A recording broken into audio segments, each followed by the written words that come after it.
Hello everyone! Welcome back for another week here on my channel, and if you're new, I'd like to welcome you for the first time. Today I'm sharing with you the flip through for this journal that I titled the Blue China Journal. The inspiration for this comes from vintage dishes or vintage china in blue patterns and themes. It's made from a vintage Better Homes and Gardens cookbook, the 1968 version. And I mostly tried to keep it as with a journal type feeling rather than a cookbook kind of feeling. But throughout the journal, you will see a little nod here and there to the fact that it started out as a cookbook. And that includes the little bit of red check that I left here on the cover. There are 78 pages inside and lots of special handmade ephemera and lace and fabrics and all kinds of fun special touches. So go ahead and get yourself comfy, and then we'll take a look through the journal together.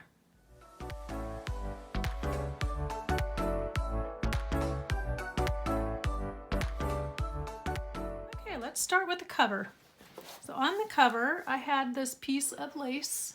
It was, I think maybe from a pillowcase or something special. It was just a remnant that I had found at the thrift store, but it has kind of that Battenberg lace feeling to it. It's got these cutouts here on the spine. On the front, I have this beautiful ribbon rose arrangement. I found this at Walmart earlier in the week, and it was just perfect, so I knew I wanted to add it to the front of the journal. Then I've got the blue gingham, and I took that doily that we used in the very first episode when we were making this journal, and it had this circle in the center. So I layered it over the blue gingham, and I feel like it has kind of that dinner plate effect that ties into the blue china theme for the journal. Then I used some little cutouts and scrap pieces from some of the linens that I used inside and just kind of collaged everything and added some lace. I'm very pleased with how it turned out. On the inside cover, I have an embroidered quilt block. It's a cross-stitch quilt block. And then I made pockets out of an old hanky. It's got these beautiful flocked flowers on it. And the front and back covers are the same. So in each one, I included one of these big, beautiful fabric or handmade tags. This one's fabric, the one in the front is not. So this is one we made on camera, on screen together last week. And it tucks in there very nicely, and then on each cover I also added one of these note cards that we decorated up a couple of weeks ago. So back to the front. I edged here with this beautiful vintage trim. I don't think it's hand done, but it has a crocheted look to it. And then I used another piece of beautiful lace trim across the top on the front and back. This tag we stamped up together last week, and I intended it to be the back of a tag, but I liked it so much I decided to just keep the image on the front. I stamped the "This Book Belongs To" spot, added a topper, and then you'll have secret journaling space on the back side. And here's another of those note cards. And then our title page is a piece of vellum that has these beautiful blue polka dots, and it is layered over this page, one of the original pages from the book, of a blue kitchen from the late 60s. I thought that fit our theme very nicely. So pretty. And then there's a piece of hand crocheted blue trim here. On this page I made a pocket. I layered the laces here at the bottom. Did a little fabric collage up at the top. And then inside I have a couple of journal cards that I printed off. A lot of these I got either from the Graphics Fairy website on her free images, or I got some other images, such as this one on the tag, from Mrs. Cog's Crafts on Etsy. So this tag I decided to layer up. There are 3 tags actually in all. They're blank on the back for writing. And then on this one I just made a little collage. This has a Mrs. Cog image, and then this is a teacup from the Graphics Fairy that I just shrank down the size. And then I've layered them all together and used a little bulb pin, and I layered a button and a little scrap of that pretty flocked hanky there. Just tucks right in there, and I like it with the top tag hanging over, but you can do whatever you want. Page from a vintage cookbook that talks about diners and bed and breakfast all around the US, and I believe it was from the 50s. Vintage wallpaper scrapbook paper, and then a page from an old cooking journal that I had, and it's been coffee dyed. Cardstock, and then on this one it has a flip out, and I liked the torn edge, but I wanted just a little bit more interest, and so I just tore some scraps and layered them up for the torn edge on the outside, and then on the inside it makes a shallow tuck spot here. And then I have a journal card here that I made, and then that's a cutout from one of the Graphics Fairy images, and I thought it would make just kind of its own fun little journal spot, so I tucked it in there. Stamping. You'll see stamping in some places and stenciling. A different cookbook page, and then here's the page from the cookbook, the cheese guide, and I set it here because the blue and yellow, I like how it echoed the blue and yellow in this long pocket. It's a wallpaper strip. You saw me add that. And then inside I have another journal card with the Mrs. Cog image attached. Then I made this out of the index card that I got in my order from Celeste, and layered it up. I like how that one turned out. And then this, when I was going through my stash looking for ephemera, I found these labels. This one was already missing. They had come in a pack from the thrift store, but I like that it had the cookie jar and some other things. I thought it tied in very nicely with the theme of the journal. And on the back side, I layered it up with a cross-stitched quilt block. I really love the colors that they used in this. It's just such a beautiful piece, and I centered it on the back side of this tab page. Now here I kept this cookbook page because it had blue cheeseburgers. Here's cardstock, and then I've used a rusted paper clip to clip on this page here from from an old Morton Salt ad, and I got those from the Boston Bag Lady, I believe. And then just one of the little images, and I clipped it out and punched it out with a scallop circle and made a little tuck spot. You can use it wherever you want in the journal.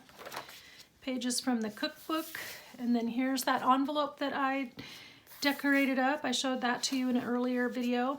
And then on the back, I accidentally oopsed and laid this on my blue ink pad. You can see that. So I went ahead and stenciled over with some blue flowers that kind of echo the flowers here, and I think that helps blend in those spots there. And then I lined it with a piece of scrapbook paper. I used this china plate image from Graphics Fairy, and that is the tuck where the flap goes. And then you'll see this journal card in several places in 2 different sizes. So there's that journal card. I forgot, I haven't inked that one up. And then this teacup. And I thought, again, that would make a fun journaling spot.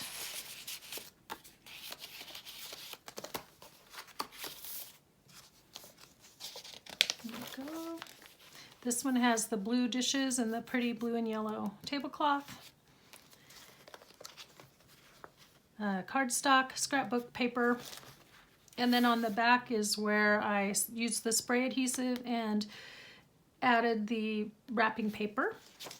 Pretty picture from the cookbook. This is from a different cookbook. If you missed the beginning of the series, I was trying to include lots of pages that have vintage blue dishes, and then there are a lot of pretty linens in there as well. On the back of this page, I made a tuck spot, and then I just layered up some fabrics and a stamped piece of fabric. It says Cherish.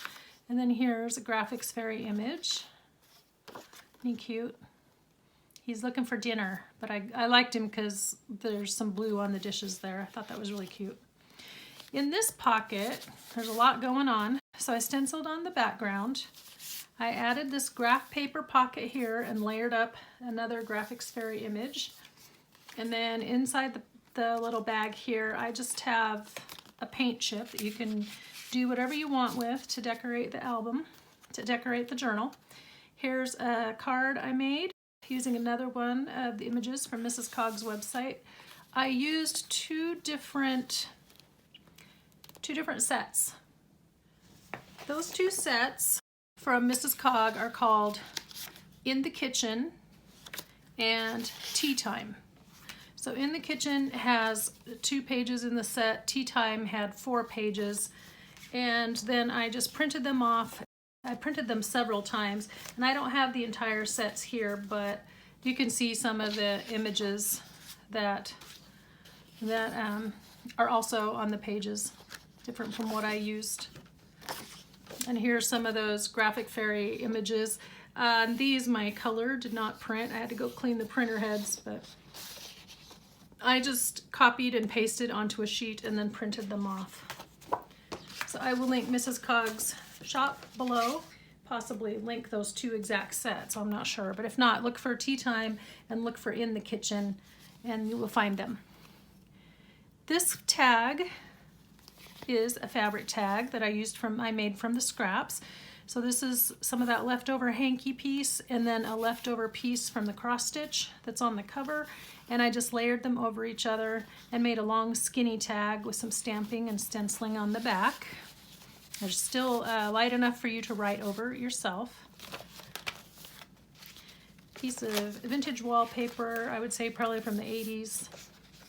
On a lot of these pages, I just decorated something in the center on like a title page, you know, kind of thing. I tried to use a lot of pages that were blank on the back, but where they're not blank, you can either glue things in or some of them are light enough to do writing over the top. But this one, I used this vintage image of a tea container. I guess it was holding dried tea. I'm not sure. It's an advertisement. Now here's the pocket. We did this on camera a little bit, and I had shown you how I stitched around it. Well, then I added another pocket on the front, and here's our long pocket here. Then on the back side, I covered it with more of the wrapping paper, and I added this page here from a notebook. This is one of the tags we made last week, so it just tucks in the pocket. And then in this pocket, I have this tag that I made. I made this off camera. Again, there's room for stenciling on the back, and then I have this card that I made. I don't think, did I make her on camera? I think so, maybe a couple weeks ago. Here's a children's book page, and I picked it because it has little Tom Tucker, but I like him. He's got a little blue plate and he's got a little blue jacket. And then on the back are some children's nursery rhymes. Thought that was kind of cute. Here's another one of those cardstock pages where I just layered up the image and decorated it up. The ladies are having tea with their blue china. Stenciling on the back with plenty of room to write. On this page, I just lightly stamped a teapot, and then on the back I took one of these images and made it into a pocket, and then these 2 tags slide inside there. So you'll see a lot of repetition of some of these images because I just printed them off in different sizes and used them to embellish or as actual journal cards and pockets and things. There's baby Sally with her little china set. There's a hymn that was printed on blue paper and another piece of vintage wallpaper in that lovely aqua color. It's very pretty. Now here is a page I added. This is a rectangular doily from my stash. I just stamped it with that pretty image of the china in blue. Yeah, I did put hole reinforcers on the back, but I would recommend that you probably take this out and use it somewhere in the journal. It got a little tear right here, and so it's kind of delicate, but I thought it made a nice division between this piece of wallpaper here and this page. And I just kept this page because it has the cooking instructions for perfect fudge, which I thought was nice. Here's the fabric flip that we did together on camera with the stenciling underneath, plenty of room for writing. And then on the back side, I sewed this chenille pocket. I added a little bit of trim, basically, or an edge, and that is from the same piece that is decorating the front cover. I've got a long flashcard and then one of the paint chips that I decorated. I added a label down here and inked it up. And a children's reader talks about the blue room and the blue bedspread, and there's a blue bedspread here, so I thought that was kind of fun to put together. A blue piece of notebook paper, original page from the cookbook. This one features a beautiful blue Afghan on blue country inspired couch. There's a lot of blue in this picture, so I added it, and I went ahead and adhered it to the back of this divider page, and then I just used one of my fabric ruffles to cover the tab. More cookbook pages, and then on this page I just left this blank. There's lots of room for writing, and then I just clipped on one of my tags here and another one of those embellishments. I like the Brussels sprouts in the blue dish. You'll see those a few times in here too. More pretty pastry pictures. This page I added a pocket and layered it up with one of the Mrs. Coggs ladies, and she's got her china. It looks like the blue flow. I layered it up with some of the vintage sheet, and then these pieces that you see here with the blue handwriting, those were from Tom's grandma, Harrison, and we have several of her old Bibles, and she had written out a poem, and when I had tried to coffee dye it a few years ago, the ink ran. So you can't really read what she wrote, but it has that look of the old-time handwriting, and I think it looks really pretty in this journal. And on a fun fact, his grandma, when she was in grade school, whenever that was, we have a certificate of hers where she got a handwriting certificate or an award for handwriting and penmanship. She was about 8 years old, I think. So I don't remember exactly what year she was born, but she was married 1900 at age 19. So I believe 1891 is when she was born, I think. So it's kind of fun to have a few little things in her handwriting, and I really liked how it looked layered up with all the blue. This is that fabric tag that we made with the flippy floppy on top, rusted safety pin, and another one of those pretty blue buttons. Oh, and then an image that I stamped and glued on the front. The fabric tags were a lot of fun to make, so they were easier than I thought they would be, and I think it would be fun to do some more in the future. Now this right here is its own piece. It's a doily, separate, and I just thought it would be nice to include in the journal. I did put the holes in it so that it would, you know, flip through here nicely. So my intention was not that you would use it as a complete doily somewhere in your house, but that you could cut it up and use it in the journal or in another project. But it has the blue cross-stitch pieces and this really pretty lace. Very pretty, and it's got the age and everything on it.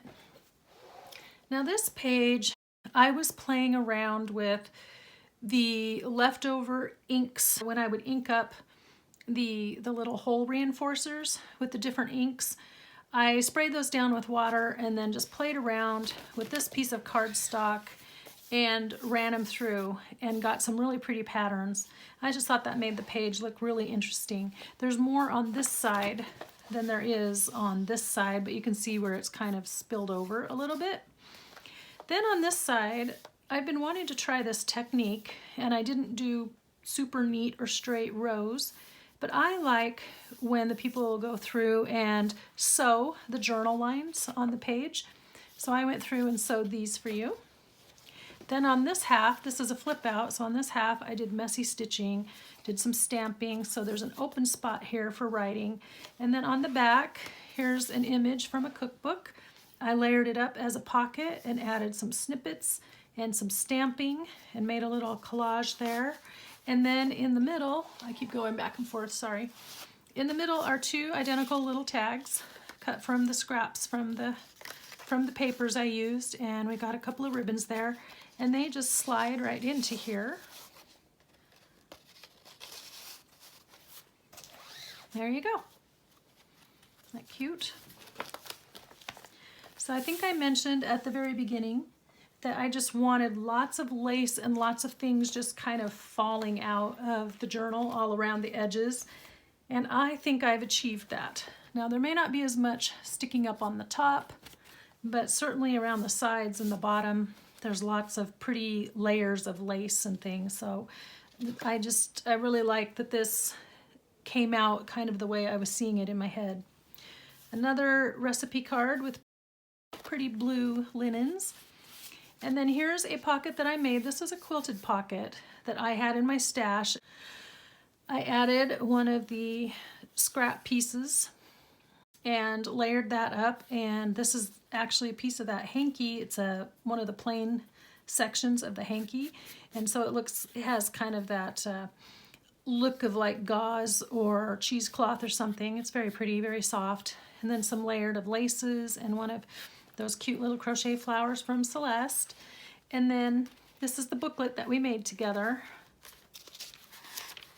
And it's made from a couple of vintage recipe cards. And it just tucks nicely into this pocket. Another vintage recipe page. I just love the pictures. And this one says the Dutch Pantry. And I liked how this paper here and then these images here just kind of feel like the Dutch inspired dishware and Delft and things like that. Another Mrs. Cog image that I layered up with some doily and fabric and some more hanky, some lace. Had a lot of fun doing these little collages on these pages. This side has a tuck spot. I added another picture of the broccoli down there, and then here's a handmade journal card, another one of those images, room for writing, and then this is a recipe card found at a thrift store, and I like the purple of the grapes. So one thing I discovered when I was making this journal was that blue is not just blue. There's so many different shades, and a lot of these pieces were kind of that purple blue. I used two different notepads. Let me grab them. I meant to show you at the beginning. The two notepads that I used were this one from DCWV called Blue China. And this is what I mean. A lot of theirs were more of a purple blue or a royal blue. And then this one, the Blue Rose Cottage from Hobby Lobby. It's their Paper Studio brand. And I've had these for, well, at least 3 years, I think, because I've had this waiting to be done for 2 or 3 years. So those were the pages that I used, the papers. You might be able to still find them. I honestly don't know. This image I liked with the pie, even though it's not in any blue dishes. I just like the big, beautiful picture, but that's an original page from the cookbook. And then there's a recipe for blueberry strata and blueberry pie here. There's another Mrs. Cog image. She's got her blue teacup. And then this just folds out and you can write on it with white, you know, with a white gel pen, or put pictures or whatever you want to do. This is another page from a day timer. So I just reinforced on these pages, I reinforced them with scrapbook scraps. And then I did stamping just to kind of make them look pretty. This is another one of those cookbook journal pages. It's cardstock. And then on this side, I folded it up and made another pocket. I made this ribbon ruffle there to go along the top. And then inside, 2 more handmade journal cards with those images from the Graphics Fairy. There they are on the back. And a couple of little pull tabs here for you. Blue cheese salad bowl recipe. And then this one I just like because I like the typewriting on it. There's actually really no point in having it in here other than it looks pretty, and who doesn't love cinnamon bread, right? Look at this beautiful lady here, another Mrs. Cog image with her blue china. And then this is the cardstock. I use that stamp again here down in the corner. This is a different recipe book page, and it's got the pretty blue speckled pot, stock pot, and then I just backed it onto this. This is a fold down where you can just do your own writing. Fold down secret writing space, and I did do some stamping on it. I can't tell if I'm in frame or not. There we go. There's some stamping down there. There's some stamping up there. It's a little too long to fit. Then I just layered up one of the Graphics Fairy images onto an embossed circle. And then I've turned that into a pocket. Here's one of my handmade journal cards here. And then this is a library card, just has some scraps of blue fabric sewn to it, but it's a journal card as well. And they just fit right back behind.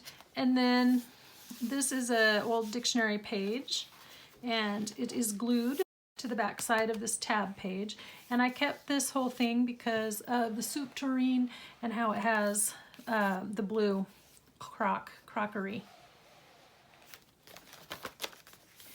On this back side of that page, I just glued on some of my blue notepad paper, glued on one of these teacups from the Graphics Fairy. Then over here, the chicken gumbo recipe with more of the blue pots and dishes. And I didn't do anything to the back of that one. On this side, this is the same image from the one journal card, but I had printed it wrong, so I cut off the part that misprinted and just made this a decoration with this lovely lady. But look at all the blue dishes in the background. Isn't that pretty? A ruffle that I made out of some of that fabric we used in here. Here's another one of those gardening pages. I doubled it over, sewed it shut. I covered this with a plain piece of paper and then made like a teeny tiny little flip. And that's just more for interest than anything, but you could write it yourself. Little secrets could be written under there. Here's another one of the tags we did last week, the Cherish one. It just slides down in there. And then on the back side is the blue bedspread.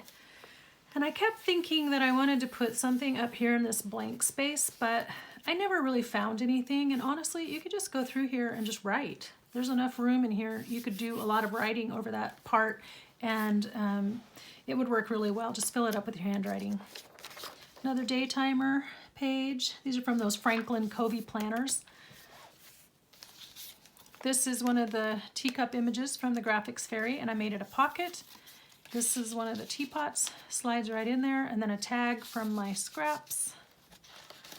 And then on the back side, this just folds over. There's plenty of room to write, and then I stamped down here. These are like jam and jelly and condiment jars, but I stamped them in the blue ink.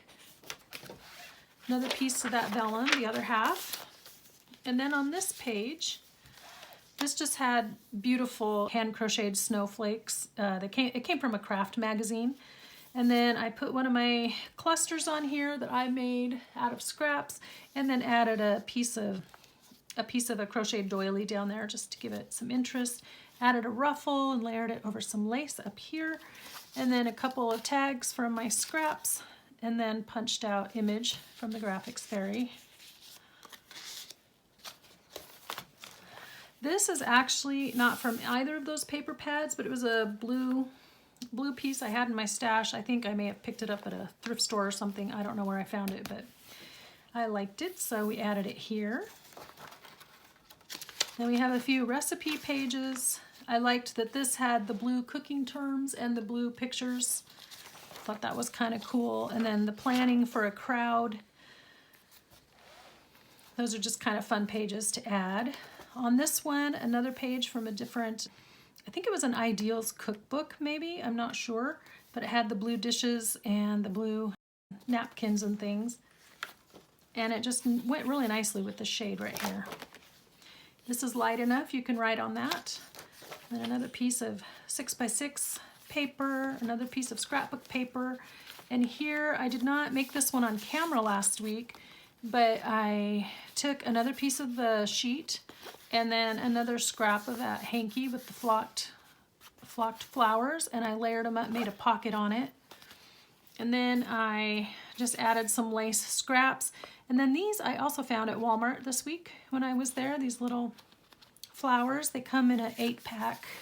And they come with self-adhesive pop dots, but I just took the dots off. Mrs. Cog image, I love her. I think she's so cute. If I could have found her or made her bigger, I would have put her in that pocket at the front that has the wallpaper pocket, because the blue and yellow flowers I thought went really nicely with her hat. I just used a bulldog clip to clip this onto the edge of the page. It's kind of heavy and it just doesn't really fit in any of the pockets, because a pocket within a pocket is just weird. Notebook paper page from an old crochet magazine. And I just loved this placemat and the napkin. I just thought they were so pretty for this journal. Original pages from the cookbook. And then on this page, I just folded it up at the bottom and made a bottom pocket, added some lace. This lace came like this, it's a triple layer. I ran my ruffle down the edge, added one of these Graphics Fairy pieces as an embellishment. This is a fabric tag. I don't remember if I made that one on camera or not. Yeah, I think I did. I showed it to you last week. Scrap and another Graphics Fairy journal card. This page from the cookbook, I went ahead and sewed to this side. So I just sewed 2 pages together. And then this, of course, is my pocket from my friend Kimberly. She made a cluster and I turned it into a pocket here, but it has more of the hand embroidery and hand crochet. I just think it's so pretty. And then she added these little pearl pieces, and I have secured them with that stuff. With, what is it called? Here we go. Glossy accents. Boy, I could not remember that. So I just secured these with the glossy accents, so they should be stuck there for a very long time. Another Mrs. Cog image as a journal card. And then this really pretty vintage playing card. I got this from Diane Hubert at Pretty Pink Cottage on Etsy. And Diane, of course, is one of my favorite YouTube people to watch. She's been making journals for a long time, and I've learned a lot of my ideas for how to layer papers and fabric pieces from watching her. She's fun. I like her a lot. Okay, page from the cookbook. And then this is the last page. It's one of those tabbed pages again. I had backed it with the Sears catalog page. This is from that reproduction one they did in the 70s. And then on this side, I did a triple layer pocket. Correction, I made a double layer pocket. I kept thinking triple, but this is not open up here. So on the very front, down here, I added one of the images from Mrs. Cog. And then I had a little tiny doily embellishment I added here. I also added one up here at the top. These came from the same big crocheted piece. And I liked how these echoed kind of the design that was in this paper here. It kind of looks almost like snowflakes. And so I just wrapped this over the top. That way it has a little interest here on the back. In the top pocket, I have this little card, and I made it flip open top to bottom. So you could consider it a double tag or a double journal card, whatever you wish. This image of the lady with her china here. I just like her expression and her face, how she looks here. She goes on the top. She's just peeking out right there over the edge. Here's another one of those cards. It just sits down here in this pocket. Another scrap tag, and then another Graphics Fairy image that you can journal on or decorate with or use somewhere else in another journal.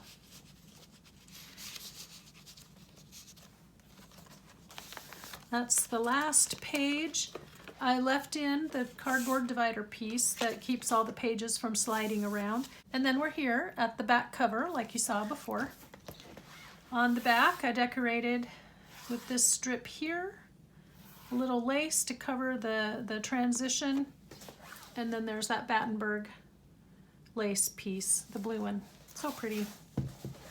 Along with this journal, I'm going to include this little packet of goodies that has just some ephemera pieces and things in it. The pages that I took out, if you'll recall at the beginning of the series when I had to go through and remove more pages, these are the ones I took out. Look how many there are that I took out. It's quite a few. And then I also removed these pages that are good for writing on. So I'm going to put all those together and they will go with the journal to its new home. The journal will be available in my Etsy shop, which I have linked below. And I will have it in there. I'll have my shop open today, which is Wednesday, and tomorrow, Thursday. But I'm going to have to close my shop on Friday the 11th because after my surgery, I'm not going to be allowed to package things up or lift heavy things for a while. However, that does not mean that you can't buy it. If you look in the title for this video and it doesn't say sold in the title and you're interested, that means this journal is still available. So go ahead and go to my Etsy shop. Again, I'll have it linked below. And just send me a message. Now I have my automated messages set, so it'll send back a reply that the shop is on vacation, but don't worry, I will still see your message and I will respond to you, and then we can work something out for you to be able to purchase the journal. You may have to wait a couple of weeks for me to have someone here to help me get it boxed up and sent off to you because of the lifting restrictions, so just be aware of that. But I didn't really know quite how to do that since I ended up finishing this a week later than I wanted to. That means that it's not going to be in the shop very long before I have to close it. So just, just let me know. And if it sits there until after eye surgery is done, that's fine too. I mean, it's not going anywhere. But if you are interested and it hasn't sold by Thursday night and you don't see sold in the title, then please message me. We'll see if we can figure something out for you, okay? Now I realize that before we get back together next Wednesday, it's going to be Valentine's Day. So I want to wish everybody a happy Valentine's Day, whether you're celebrating it as a romance or just as a celebration of friendship and affection and fondness. I just want to wish everybody a happy Valentine's Day. In honor of that, our quote of the day reads, "Kindness is the oil that takes the friction out of life." Kindness is the oil that takes the friction out of life. I like that. So being kind is just one of the ways we can make life easier for everybody, and especially when it's Valentine's Day and we're wanting to show how much we care about people, being kind is one of the best ways to do that. So for the next few weeks, I'm going to be showing you a series of videos that I have pre-recorded. I will be checking my comments and stuff, and I'll be able to answer comments, so I'll still be in communication with everyone. Until next week then, friends, please be inspired and do something creative today, and I will see you in next week's video. Bye-bye.